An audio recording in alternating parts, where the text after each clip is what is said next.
Hello viewers, അസ്സലാമു അലൈക്കും, നമസ്കാരം. ഇന്ന് ഞാൻ ഈ ടേസ്റ്റിൽ കാണിക്കാൻ പോകുന്നത് നമുക്ക് വളരെ എളുപ്പത്തിൽ ചെയ്തെടുക്കാൻ പറ്റിയിട്ടുള്ള ഒരു കറിയുടെ റെസിപ്പിയാണ്. അപ്പോൾ ആ ഒരു കറിയുടെ റെസിപ്പിയിലേക്ക് പോകുന്നതിന് മുമ്പായിട്ട് എൻ്റെ വീഡിയോ നിങ്ങൾ ആദ്യമായിട്ടാണ് വാച്ച് ചെയ്യുന്നതെങ്കിൽ താഴെ കാണുന്ന ഒരു റെഡ് സബ്സ്ക്രൈബ് ബട്ടൺ ഒന്ന് ക്ലിക്ക് ചെയ്യുക. അപ്പോൾ അതിൻ്റെ സൈഡിലായിട്ട് ഒരു കുഞ്ഞു ബെല്ലൈക്കൺ കൂടെ കാണുന്നുണ്ടാവും, അതും കൂടെ ഒന്ന് ക്ലിക്ക് ചെയ്യുക. ഫ്യൂച്ചറായിട്ട് ഞാൻ അപ്ലോഡ് ചെയ്യുന്ന വീഡിയോസിൻ്റെ എല്ലാം തന്നെ നോട്ടിഫിക്കേഷൻ നിങ്ങൾക്ക് മിസ്സാവാതെ കിട്ടാൻ വേണ്ടിയിട്ട്. അപ്പോൾ ഇന്ന് നമ്മൾ ചെയ്തെടുക്കുന്നത് നമുക്ക് ഒരു 5-10 മിനിറ്റിനുള്ളിൽ തയ്യാറാക്കാൻ പറ്റിയിട്ടുള്ള ഒരു വെണ്ടയ്ക്ക വെച്ചിട്ടുള്ളൊരു കറിയാണ്. നമുക്ക് ചോറിലേക്ക് കഴിക്കാൻ പറ്റില്ല ഈ ഒരു കറി, നല്ല ടേസ്റ്റുള്ളൊരു കറിയാണ്. അപ്പോൾ ഇത് നമുക്ക് നോക്കാം എങ്ങനെയാണ് ഈ ഒരു കറി വളരെ എളുപ്പത്തിൽ തയ്യാറാക്കി എടുക്കുന്നത് എന്നുള്ളത്. നമ്മുടെ കറി റെഡിയാക്കാൻ വേണ്ടി ഞാനിവിടെ ഒരു മൺചട്ടി വെച്ചിട്ടുണ്ട്. അതിനകത്തേക്ക് ഒരു 1.5 ടേബിൾ സ്പൂൺ വെളിച്ചെണ്ണ ഒഴിച്ചു കൊടുക്കാം. ഒരു 1/4 ടീസ്പൂൺ കടുക് ഇതിലേക്ക് ചേർത്ത് കൊടുക്കാം. ആ ഒരു വെളിച്ചെണ്ണ നന്നായിട്ടൊന്ന് ചൂടായതിന് ശേഷം ഞാനിപ്പോൾ ഇവിടെ മൺചട്ടിയിലാണ് ചെയ്യുന്നത്. അപ്പോൾ ഈ ഒരു കടുക് ഇപ്പോൾ നന്നായിട്ട് പൊട്ടി വരുന്നുണ്ട്. ഈ ഒരു സമയത്ത് നമുക്ക് ഇതിനകത്തേക്ക് കറിവേപ്പില ചേർത്ത് കൊടുക്കണം. അതിൻ്റെ കൂടെ 1-2 പച്ചമുളക് ഒന്ന് കട്ട് ചെയ്തിട്ട് ചേർക്കാം. നിങ്ങളുടെ എരിവിനനുസരിച്ചിട്ട് പച്ചമുളക് ചേർക്കാം. ഞാനിപ്പോൾ ഇവിടെ ഒരു പച്ചമുളകാണ് ചേർത്തിട്ടുള്ളത്. ഇനി നമുക്കിതിലേക്ക് വളരെ ചെറിയ കഷ്ണം ഇഞ്ചിയും അതുപോലെ തന്നെ 2 അല്ലി വെളുത്തുള്ളിയും കൂടി കട്ട് ചെയ്തിട്ട് ചേർക്കാം. അത് കട്ട് ചെയ്തിട്ടോ അതല്ലെങ്കിൽ നന്നായിട്ട് ചതച്ചിട്ടോ ചേർത്ത് കൊടുക്കാം. ഇനിയിപ്പോൾ ഈ ഒരു വെണ്ടക്ക പോലുള്ള കറികളൊന്നും ഇഞ്ചിയുടെ ടേസ്റ്റ് ഇഷ്ടമില്ലാത്തവർക്ക് ആ ഇഞ്ചി ഒഴിവാക്കുന്നതിനും പ്രോബ്ലം അല്ല. ചെറിയൊരു കഷ്ണം ഇഞ്ചി കൂടി ഇരുന്ന് കഴിഞ്ഞാൽ ടേസ്റ്റാണ്. വളരെ ചെറിയ കഷ്ണം ഇഞ്ചിയാണ് കേട്ടോ.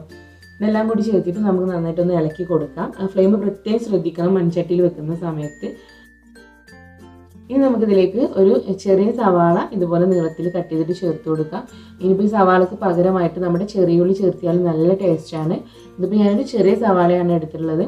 ഇതിലേക്ക് കുറച്ച് ഉപ്പ് ഈ ഒരു സമയത്ത് ചേർത്ത് കൊടുക്കാം. ഈ ഒരു സവാള ഒന്ന് പെട്ടെന്ന് വഴറ്റി കിട്ടാൻ വേണ്ടിയിട്ട് നന്നായിട്ട് ഒരു 2 മിനിറ്റ് ഒന്ന് വഴറ്റി കൊടുക്കാം.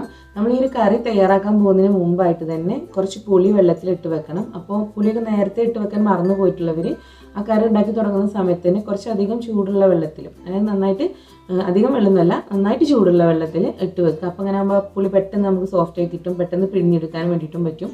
നമ്മൾ ഒരു നെല്ലിക്കയുടെ അത്ര വലിപ്പമുള്ള ഒരു പുളി ഞാനിവിടെ വെള്ളത്തിലിട്ട് വെച്ചിട്ടുണ്ട്, ചൂടുവെള്ളത്തിൽ നമുക്കിതിലേക്ക് ഒഴിക്കാൻ വേണ്ടിയിട്ട്.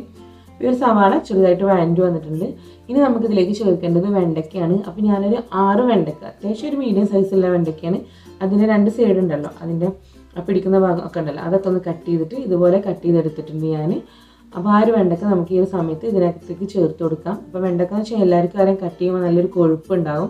അപ്പോൾ ആദ്യം കട്ട് ചെയ്യുന്നതിന് മുമ്പ് അത് വാഷ് ചെയ്തിട്ട് പിന്നെ വേണം നമ്മൾ കട്ട് ചെയ്യാൻ വേണ്ടിയിട്ട്. അത് നന്നായിട്ടൊന്ന് വെള്ളമൊക്കെ ഒന്ന് വാർന്നിട്ട് ഒരു ടിഷ്യൂ വെച്ചിട്ട് എന്തെങ്കിലും തുടച്ചെടുത്താൽ നമ്മൾ ആ കട്ട് ചെയ്യുമ്പോൾ വരുന്നൊരു പശപ്പ് പോലെ ഒരു കൊഴുപ്പുണ്ടല്ലോ, അത് നമുക്ക് കുറച്ചൊക്കെ ഒഴിവാക്കാൻ വേണ്ടിയിട്ട് പറ്റും. അപ്പോൾ നന്നായിട്ട് ഇതൊന്നും കൂടി ഇതിൽ ചേർത്തതിന് ശേഷം നന്നായിട്ട് ഇതൊന്ന് വഴറ്റി കൊടുക്കാം.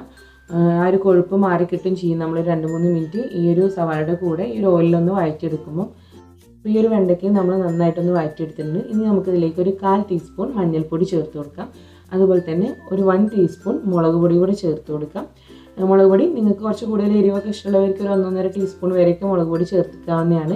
ഞാനിപ്പോൾ ഈ ചേർത്തിട്ടുള്ളത് കാശ്മീരി മുളക് പൊടിയാണ്. അപ്പോൾ ഇതെല്ലാം ചേർത്തിട്ട് നമുക്ക് വീണ്ടും ഇതിനെ വഴറ്റി കൊടുക്കാം. അപ്പോൾ ഞാൻ പറഞ്ഞ പോലെ ഫ്ലെയിം പ്രത്യേകം ശ്രദ്ധിക്കുക. ആ മൺചട്ടിയിൽ പെട്ടെന്ന് ഫ്ലെയിം കുറച്ച് വെച്ചിട്ടുണ്ടെങ്കിൽ പെട്ടെന്ന് അത് അടി പിടിക്കും, കരിഞ്ഞു പോവുക ചെയ്യും. മൺചട്ടിയിൽ ചെയ്യുമ്പോൾ പ്രത്യേകമായിട്ടൊരു ടേസ്റ്റ് ഉണ്ടാവട്ടെ ഏതൊരു കറിക്കും.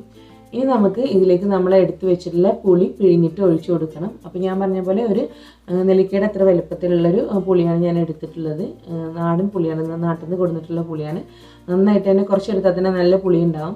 അപ്പോൾ അത് ഈ ഒരു ചൂടുവെള്ളത്തിലിട്ടപ്പോൾ നന്നായിട്ട് സോഫ്റ്റ് ആയിട്ടുണ്ട്. ഇനി നമ്മൾ കൈ വെച്ചിട്ട് നന്നായിട്ട് പിഴിഞ്ഞിട്ട് ഇതിലേക്ക് ഒഴിച്ചു കൊടുക്കാം. അപ്പോൾ ഈ ഒരു പുളി കംപ്ലീറ്റ് ആയിട്ട് ഞാനിതിലേക്ക് പിഴിയുന്നില്ല. നമുക്ക് കുറച്ച് ചേർത്തതിന് ശേഷം അത് ടേസ്റ്റ് ചെയ്തിട്ട് പുളി കുറവാണ് തോന്നുകയാണെങ്കിൽ മാത്രം കംപ്ലീറ്റ് ആയിട്ടും പിഴിഞ്ഞിട്ട് ചേർത്ത് കൊടുത്താൽ മതി. ഞാനതിൽ കുറച്ച് ഭാഗം ബാക്കി വെച്ചിട്ടുണ്ട്. നന്നായിട്ട് ഇത് ഒന്ന് മിക്സ് ചെയ്തിട്ട് കൊടുക്കാം. എന്നിട്ട് അതൊന്ന് ടേസ്റ്റ് ചെയ്തിട്ട് നോക്കുക അത്യാവശ്യത്തിന് പുളി ഉണ്ടോ എന്നുള്ളത്.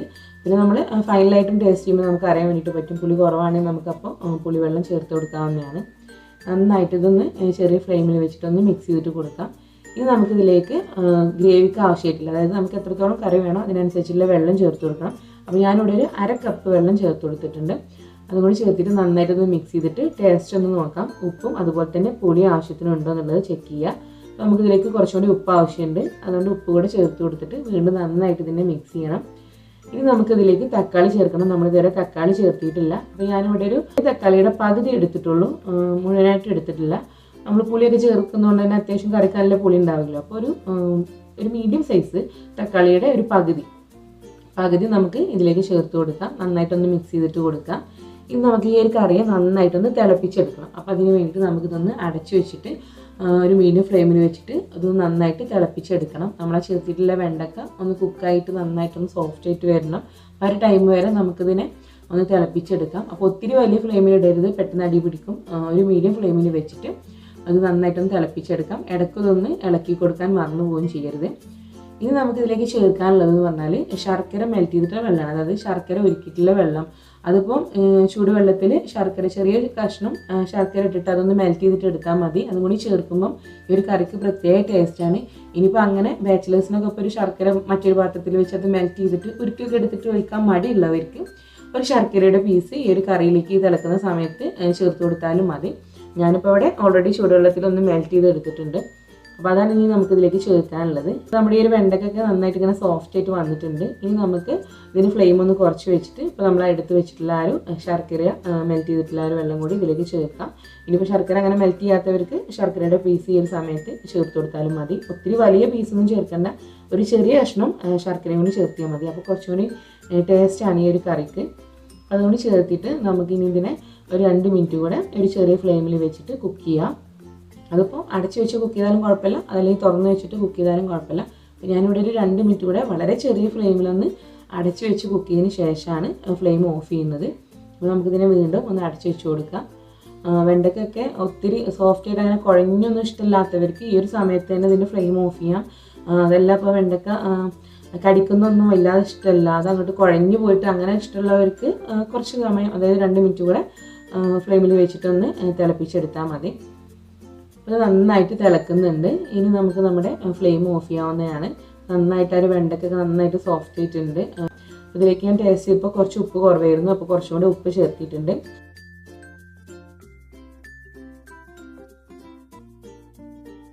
അപ്പോൾ നമ്മുടെ കറി ഇപ്പോൾ നന്നായിട്ട് തിളച്ചിട്ടുണ്ട്. ഞാനിതിന് ഫ്ലെയിം ഓഫ് ചെയ്തിട്ടുണ്ട്. ഇപ്പോൾ ഫ്ലെയിം ഓഫ് ചെയ്തിട്ടും ഇതിങ്ങനെ ചെറിയ ചെറിയ തിളകൾ കാണുന്നില്ല. മൺചട്ടിയിലായതുകൊണ്ടാണ് അങ്ങനെ തിളച്ചുകൊണ്ടിരിക്കുന്നത്. മൺചട്ടിയിൽ ഇപ്പോൾ നമ്മൾ ഫ്ലെയിം ഓഫ് ചെയ്താലും അതിൽ കുറച്ച് സമയം, ഒരു 3-4 മിനിറ്റ് ആ കറി ഇങ്ങനെ തിളച്ചുകൊണ്ടിരിക്കും, ചെറുതായിട്ട് ഇങ്ങനെ തിളച്ചുകൊണ്ടിരിക്കും. ആ ഒരു ചൂട് അതിൽ പോവാണ്ട് നിൽക്കുന്നുണ്ടാവും.